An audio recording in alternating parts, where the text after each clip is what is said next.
Stockings spy. In the fall of 1777, Philadelphia sat twitching like a nervous mouse. The British were coming to attack, but no one knew where or when. Congress had fled inland to York. The Liberty Bell was secreted to Allentown. Folks thought the year resembled the hangman's gallows and took it as a bad sign. Now, all the church bells were being removed to keep the British from melting them down into firearms. Uncertainty settled over the city like soot. Suspicion skulked through the cobblestone streets like hungry alley cats. Rumors multiplied like horseflies. Spies were everywhere. Some spied for the British, loyal to the king. Others spied for the patriots, loyal to Washington's army, now camped west of the city. Still, other spies were loyal to lining their pockets. But one little spy moved through the streets unnoticed, even though she wore scarlet stockings. Her name was Maddie Rose, and she lived with her mother and brother in the leather apron district next to Harbor, where the city's trade folks lived and worked in narrow brick row houses. Maddie Rose, called her mother from the front door, not looking up from her spinning. Tarry not, Mistress Ross had need of these linens this morning. Dusty eastern lights filtered through the panes of thick glass in their tiny row house of Apple Tree Alley, where the click, clack, click of the flax wheel never stopped from early dawn till candlelight. Yes, mother, answered Maddie Rose, hurrying to poke the fire. Each morning, before she went to sew seams for Mistress Rose on Arch Street, Maddie lowered the tea kettle over the hearth, then crushed dried raspberry leaves to brew Liberty tea. Since the tea rebellion in Boston, drinking imported English tea was considered disloyal. This morning, her mother looked tired, so Maddie Rose added a drop of precious honey. Carefully, she carried the only china teacup they owned to her mother, a treasured gift from her father. Here, mother dear, this will refresh you. Maddie Rose's mother stopped spinning and gently held her daughter's chin. You have his strong jaw, she sighed, her eyes glistening softly. Maddie Rose knew her mother was remembering her father, who had fallen at the Battle of Princeton last winter and lay with the others beneath the soil of New Jersey. Many men had gone to war. Even her brother Jonathan, who was only 15, had joined Washington's army to wear the blue coat. Outside on the bustling streets, Maddie Rose marched along to the rap-tap-tap of tinsmiths, blacksmiths, and cobblers. She breathed in the mingled smells of sawdust, pitch, and baking bread as she passed cabinet makers, coppersmiths, shipwrights, and bakers. She marched at the swish of the weaver's shuttle, the blurred hands of busy lace makers and seamstresses, hoping someday she would be as skilled. From their busy shop fronts, these hard-working folk traded with the wealthy loyalists, but out the backs they gave what they could to the cause of freedom. Nothing's too good for them who soldier for our country, they all agreed.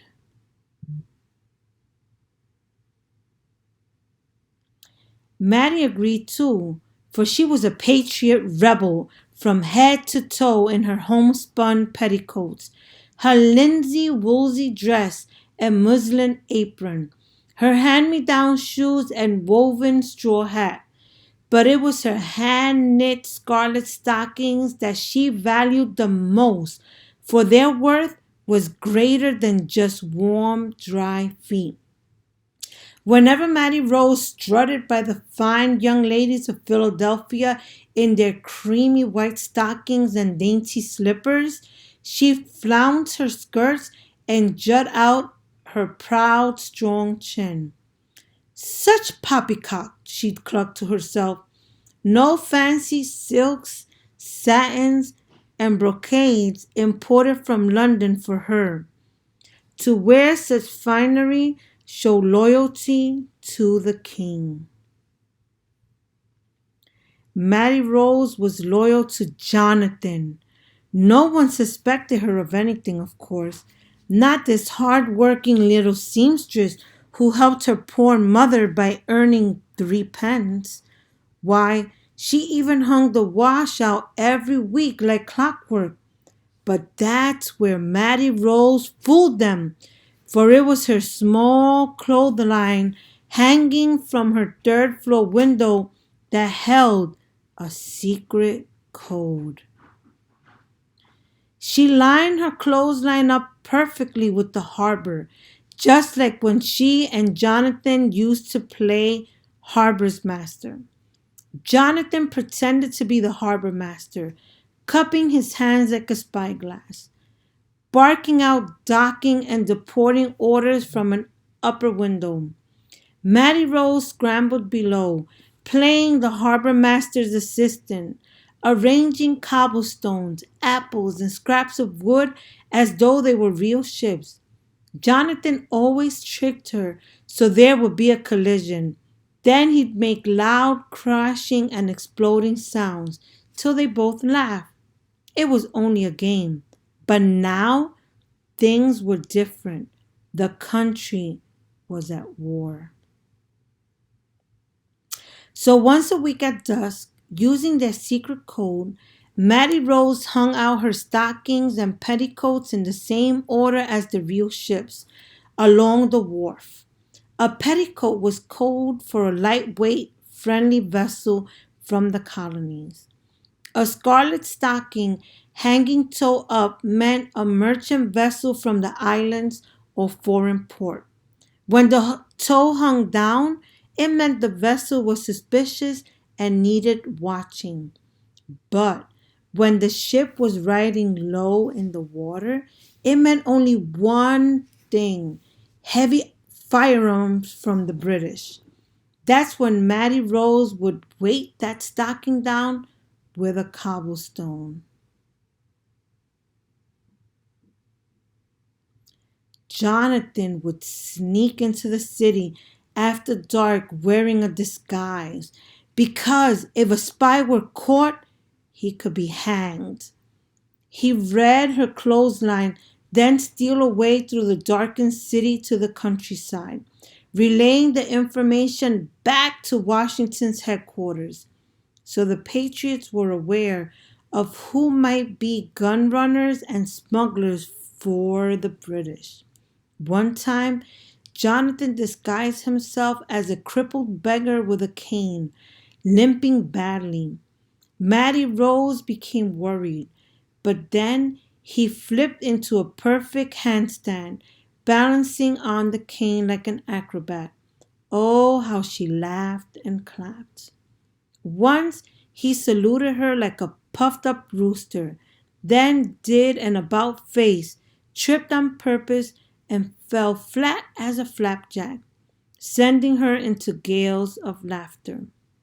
The last time he dressed as a woman, then hiked up his skirt and danced a wild jig in his long johns. Oh, Jonathan, you silly goat, Maddie Rose giggled from behind her window, then pulled in her clothesline and slept with a smile on her face. Then, early one morn, kaboom! The battle had started. British and Patriot cannons were blasting each other across Brandywine Creek. The ferocious bombardment was so loud that all of Philadelphia could hear it. even though it was 25 miles away. The date was September 11, 1777.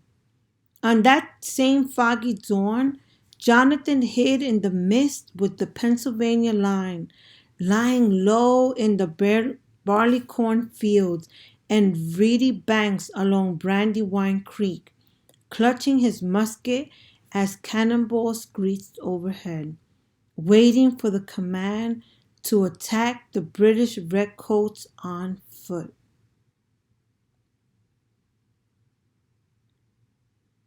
"Cannons!" Maddie Rose cried out as she tore downstairs. "Mother, do you not hear it?"